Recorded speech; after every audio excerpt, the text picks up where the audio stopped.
क्योंकि मैंने कुछ प्रोटेस्टर्स को जो कि गटर छाप, अनैतिक, अश्लील बिहेवियर सड़क पर बच्चों के सामने, बुजुर्गों के सामने, महिलाओं के सामने डिस्प्ले कर रहे थे, उसको नॉर्मलाइज करने से मना किया है।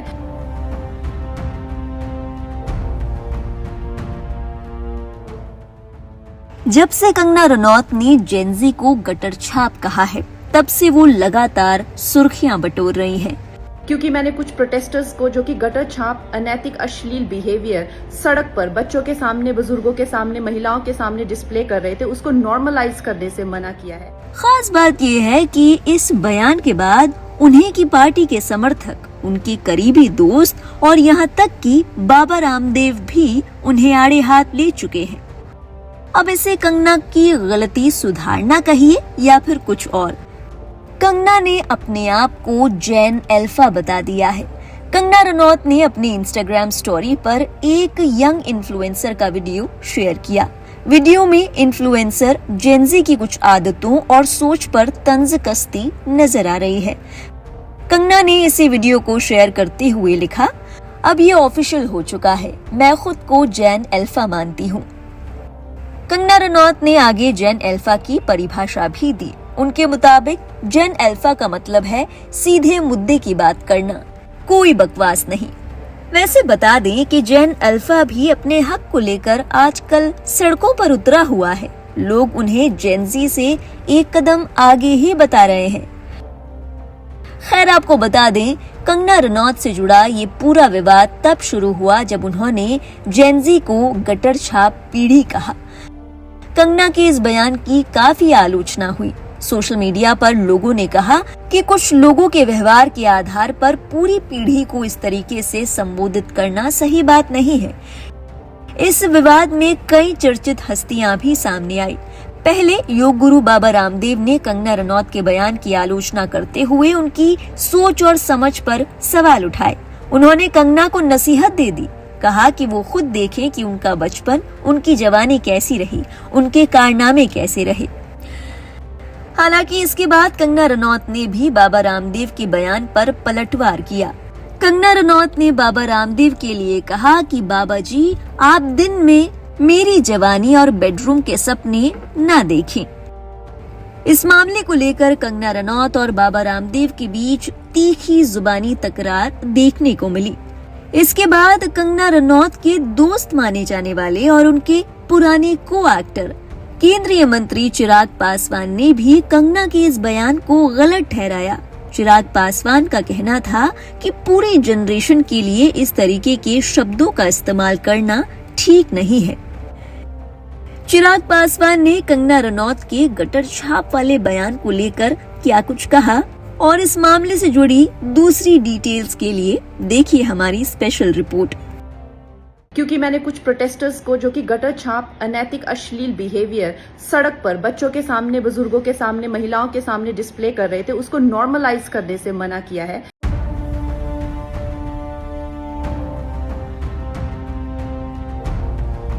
जेनजी को गटर छाप बताने वाली बीजेपी सांसद कंगना रनौत के पंगे बढ़ते ही जा रहे हैं। क्योंकि मैंने कुछ प्रोटेस्टर्स को जो कि गटर छाप, अनैतिक, अश्लील बिहेवियर सड़क पर बच्चों के सामने, बुजुर्गों के सामने, महिलाओं के सामने डिस्प्ले कर रहे थे, उसको नॉर्मलाइज करने से मना किया है। कंगना पहले बाबा रामदेव के बयान पर उनसे भिड़ गई, फिर दोस्त चिराग पासवान ने उन्हें नसीहतें दे डाली और अब उन्होंने एक नए टॉपिक पर वेटरन एक्ट्रेस शर्मिला टैगोर से पंगा ले लिया है। दरअसल हाल ही में शर्मिला टैगोर ने मीडिया से बात करते हुए वंदे मातरम को लेकर अपना पक्ष रखा। उन्होंने कहा कि इसके शुरुआती पद ठीक है, इसके आगे एक पद है जिसमें कई देवी देवताओं का जिक्र है। कई धार्मिक लोग एक ही ईश्वर में विश्वास करते हैं, इसीलिए शायद उनके लिए ये बहुत ज्यादा कंफर्टेबल ना हो, मुश्किल हो। शर्मिला टैगोर के इस बयान के बाद कंगना रनौत ने उन्हें नसीहत दे डाली, कहा कि उन्हें हिंदू मुस्लिम वाली मानसिकता से बाहर आना चाहिए। कंगना रनौत ने एक लंबा चौड़ा नोट लिखकर एक्ट्रेस शर्मिला टैगोर के स्टेटमेंट पर हैरानी जाहिर की और कहा कि उनकी सोच इतनी सीमित और बनावटी कैसे हो सकती है। कंगना रनौत ने अपने सोशल मीडिया हैंडल इंस्टाग्राम से एक स्टोरी पोस्ट करते हुए शर्मिला टैगोर के लिए लिखा, मैं इस बात की तारीफ करती हूँ कि शर्मिला जी ने वंदे मातरम को लेकर अपनी आपत्ति जाहिर की, लेकिन एक कलाकार के तौर पर मुझे बहुत हैरानी है कि कला या कविता को लेकर उनकी सोच इतनी सीमित और बनावटी कैसे हो सकती है। किसी भी कविता या गाने में शब्द रूपक होते हैं। कवि या कलाकार मनचाहा असर पैदा करने के लिए हर तरह की कल्पना और अद्भुत समानताएं इस्तेमाल करते हैं। वंदे मातरम आजादी की लड़ाई की भावना है। बंकिम चंद्र जी देश को अपने भीतर की शक्ति को जगाने के लिए प्रेरित कर रहे हैं। आप कला की इतनी महान रचना को महज एक धार्मिक रीति रिवाज से कैसे जोड़ सकती हैं? स्वामी विवेकानंद ने मशहूर बात कही थी कि उन्हें ऐसे युवा चाहिए जिनके शरीर लोहे और हड्डियों का ढांचा स्टील जैसा हो, जिनकी नसों में बिजली जैसी ताकत दौड़ती हो। वे किसी मौसम की भविष्यवाणी नहीं कर रहे थे, बल्कि वे बस शक्ति को जगाने की मांग कर रहे थे। कृपया हिंदू मुसलमान वाली सोच से बाहर आइए। भले ही हम एक ही ईश्वर को मानते हैं, डॉक्टर भी उस ताकत को शक्ति कहते हैं।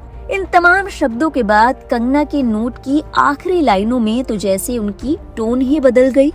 कंगना ने कहा, आइए एक दूसरे को अपना समझकर गले लगाएं। मैं आपसे बहुत प्यार करती हूँ और मुझे वो गले लगाना बहुत पसंद है जो आप हमेशा से करती हैं। आइए अब आपको बताते हैं कि वंदे मातरम को लेकर शर्मिला टैगोर ने क्या कहा था। जैसा कि आपको पता ही होगा कि पिछले कुछ दिनों से वंदे मातरम को लेकर एक अलग ही सियासी बहस छिड़ी हुई है।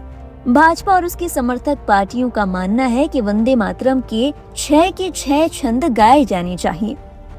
वहीं कांग्रेस जैसी विपक्षी पार्टियां ऐतिहासिक निर्णय का हवाला देते हुए केवल शुरुआती के 2 छंद गाने का समर्थन करती हैं।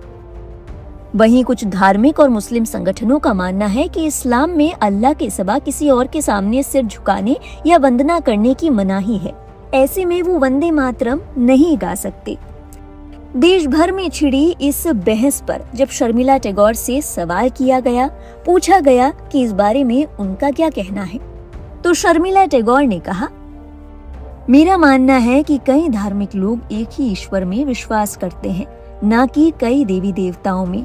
वंदे मातरम में एक पद है जिसमें कई देवी देवताओं का जिक्र किया गया है।